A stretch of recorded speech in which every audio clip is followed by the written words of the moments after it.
Mi nombre es Daniel Jiménez, soy profesor en el Centro de Agroecología y Ambiente del Instituto de Ciencias de la UAP, esto en México, ¿sí? Y bueno, mm, antes que nada quisiera agradecer mucho la invitación de Robinson para que pudiéramos tener esta charla.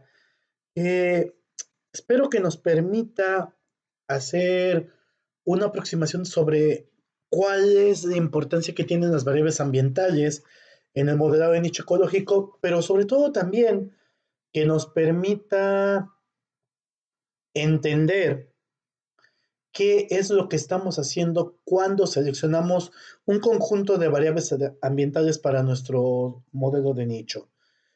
Eh, Como saben, y espero que así sea, este esfuerzo que ha hecho Robinson ha sido un esfuerzo para que, continuando con la labor que realizó Tom Peterson el año pasado, de tener un curso sobre modelado de nicho ecológico, pues se tuvieran también bases un poco más prácticas. Sin embargo, yo creo que jamás debemos eh, dejar la parte teórica, ¿no? Y intentaré en esta primera parte de mi charla, en esta primera parte del video, pues explicar cosas que, aunque ya mencioné en el curso de modelado de nicho del año pasado, de 2018, pues no está por demás que lo volvamos a mencionar. Lo primero que quiero comentarles, sí, es pues más o menos cuál va a ser la agenda de la charla, ¿no? Primero, porque son importantes los datos ambientales del modelado de nicho, datos ambientales y sistemas de información geográfica, eh, una descripción general de cuáles son los datos, tipos, y demás, batería de elementos que podemos emplear en el modelado de nicho ecológico. Bueno, eh, retomando un poco justamente el ejemplo que yo decía de hace un año, ¿sí? Eh, los nichos ecológicos se construyen a partir de un conjunto de elementos, ¿sí? Que pues son, en primer término, el algoritmo, ¿sí?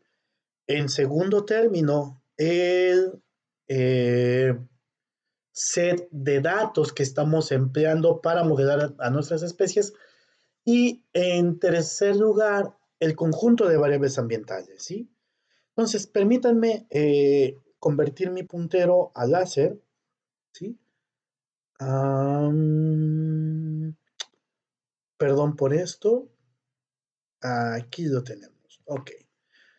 Entonces, retomando así un poco el animalario del profesor Revilot, tenemos que esto sería a lo mejor los datos de ocurrencia, estos serían las variables ambientales y estos serían pues los modelos, ¿sí? Que pueden ser uno o varios, y aquí podemos hablar sobre algoritmos, sobre cuáles son los procesos que hemos diseñado dentro del algoritmo para elegir ese modelo en específico, etcétera, etcétera, etcétera.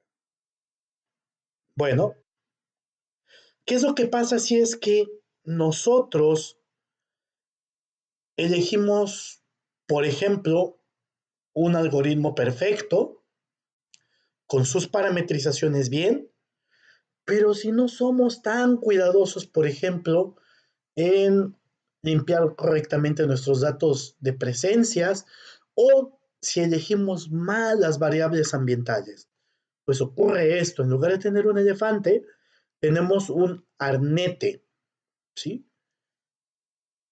Que no es otra cosa que un animal desdentado de poderoso vuelo de las selvas de la India, ¿sí? El conjunto de las variables ambientales, los datos con los cuales alimentamos nuestros modelos de nicho, ¿sí? Definitivamente, ¿sí? Tienen y deben de ser los datos que nos permitan aproximarnos de forma más certera a lo que queremos representar con nuestro modelo de nicho. No olvidemos, ¿sí?, que en el modelado de nicho ecológico tenemos dos ambientes. El primero es el espacio ambiental y el segundo es el espacio geográfico. Ambos fuertemente correlacionados y bueno, más adelante Town Peterson les comentará sobre esto, ¿no? Sobre la dualidad de Hutchinson. Si no es que ya lo hizo Claudia o si alguno de los otros profesores se los pueden comentar. Bueno, espero que haya quedado claro que sí debemos tener mucho cuidado con las variables ambientales y cómo seleccionamos estas. Bueno, para ello, pues nosotros tenemos todo un conjunto, ¿sí?, de herramientas que podemos emplear para poder procesar todo este conjunto de datos ambientales que tenemos a nuestra disposición. Ya en un momento más les comentaré sobre eso, pero empezamos por los software. Tenemos multitud de opciones, ¿sí?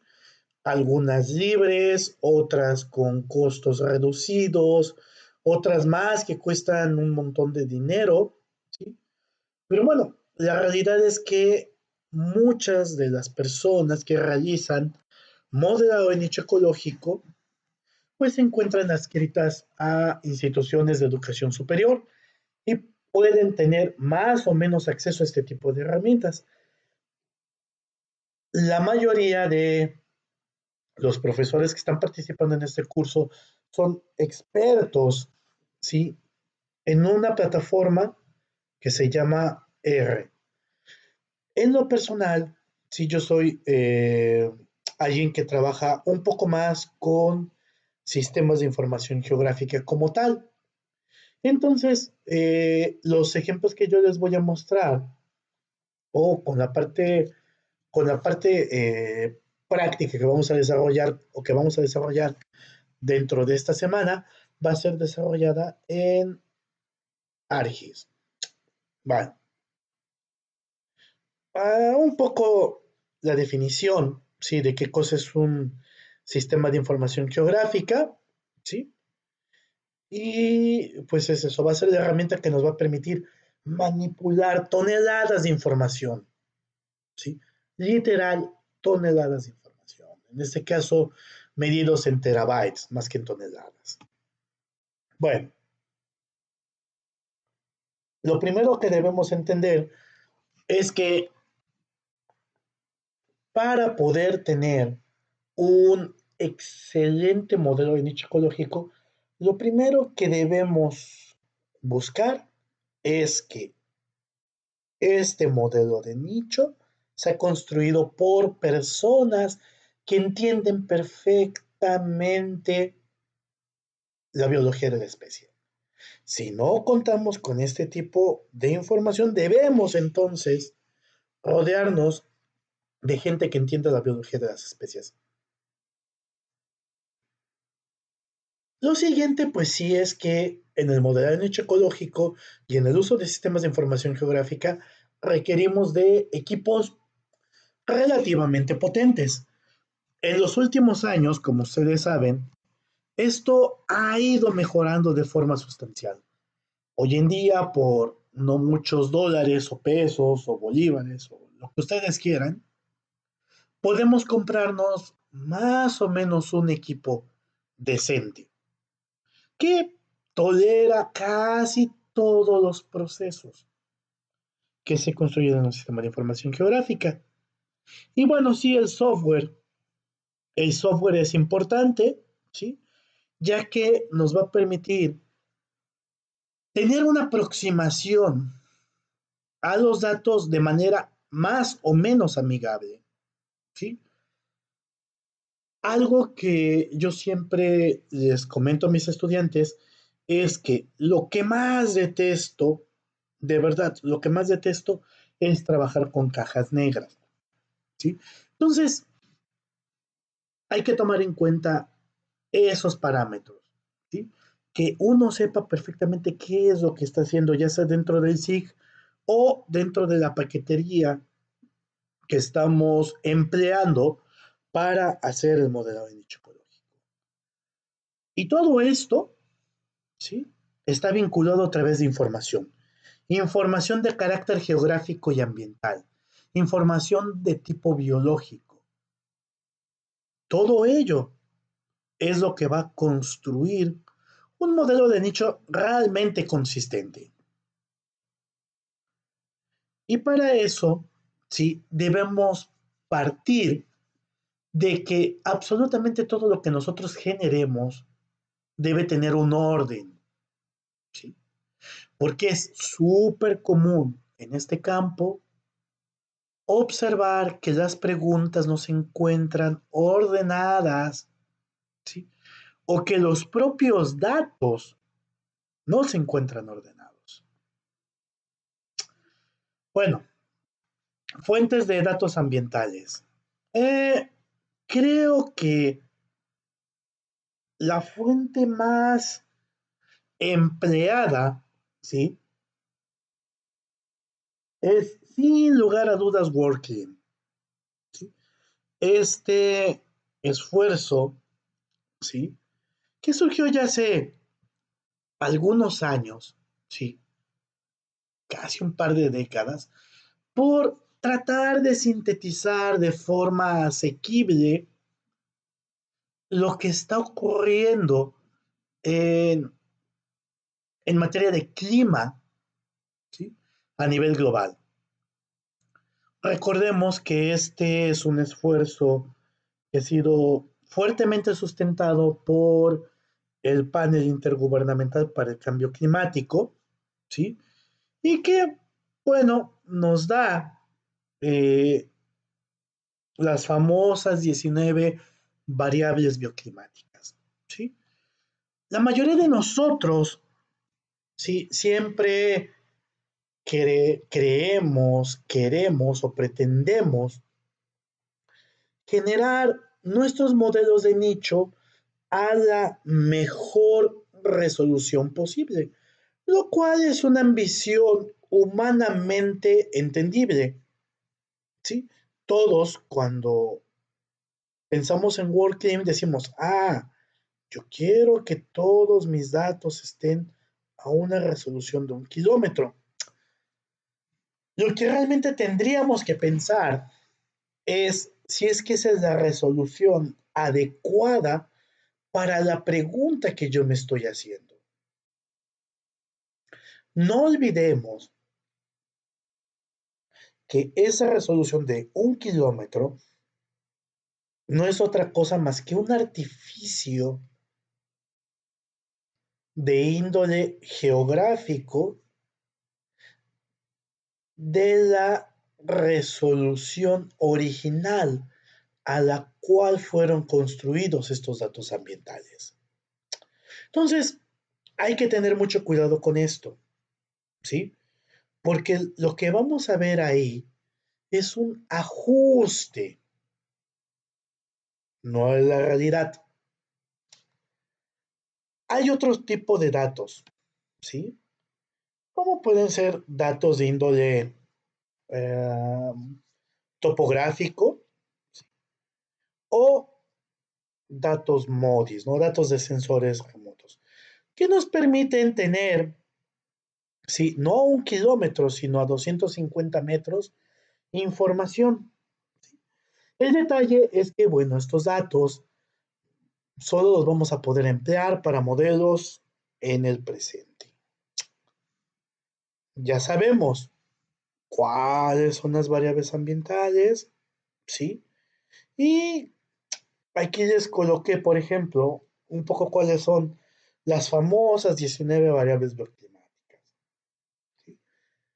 Ojo, y ojalá esto se los puede explicar un poquito mejor eh, Town Peterson, pero por ejemplo las variables 8 y 9, 18 y 19 son artificios que nos están generando patrones o regiones que realmente no existen, ¿sí?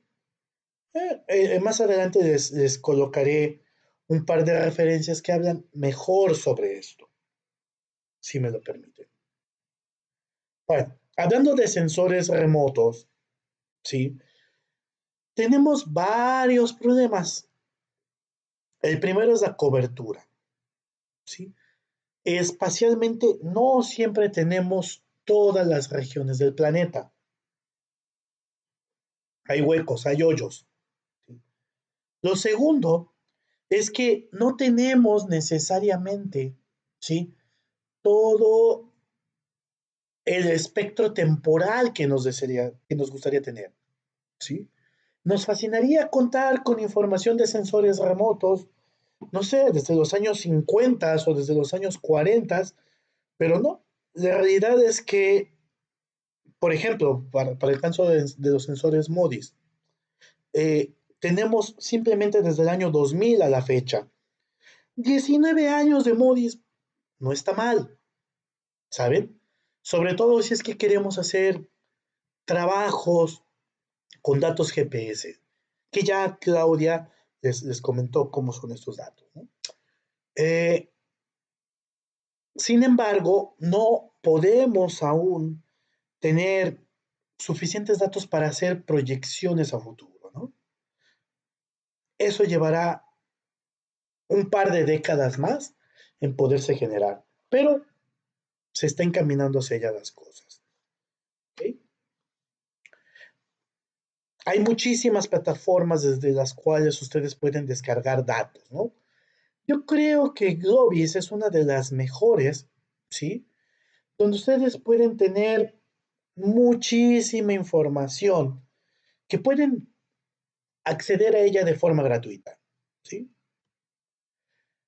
Hay muchas otras plataformas, ¿sí? Que están especializadas en en distinta información, ¿sí? Información que puede ser útil para la modelación de sus especies. Lo cierto es que, bueno, en estos meses, ¿sí? He estado colaborando de forma muy cercana con una colega de Brasil.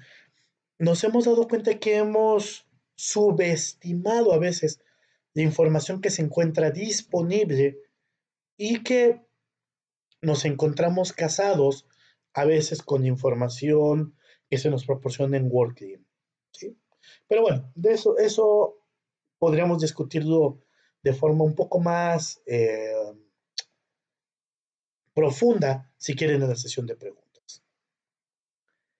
Insisto, hay N cantidad de datos, ¿sí? Suelo, edafología, distintos tipos de modelos digitales de elevación, usos de suelo, huella humana. O sea, de verdad tenemos un montón de información que nos puede ayudar a no necesariamente generar nuestros modelos de nicho, pero sí a tener una mejor afinación de estos modelos al final.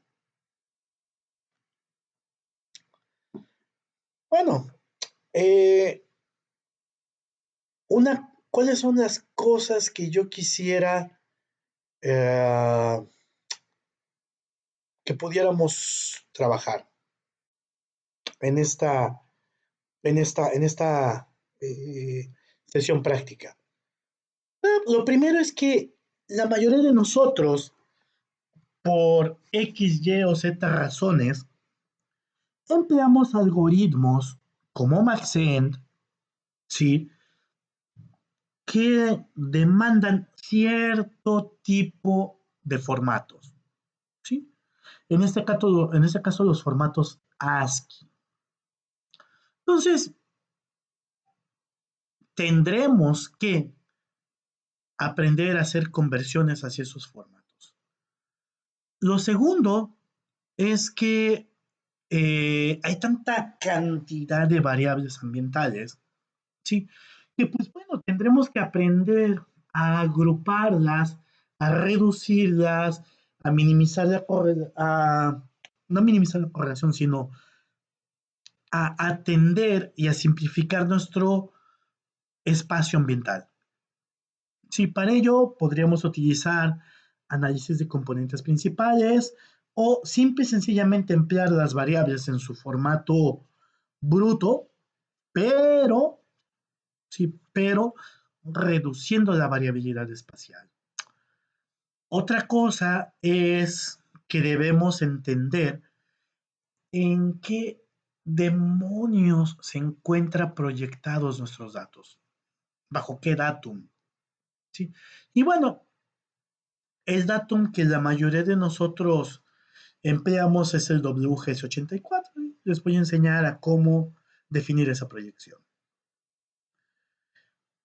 Lo otro es que tenemos a veces la necesidad de tener resoluciones más finas o más gruesas. Entonces, nos vemos en la penosa necesidad de resamplear las variables.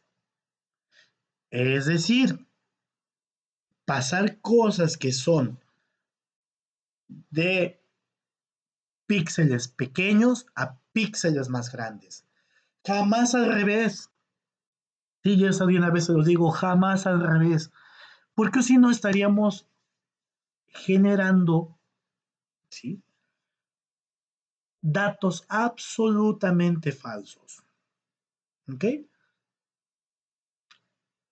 Otra cosa que podemos hacer es extraer información de carácter ambiental a partir de máscaras, ¿sí?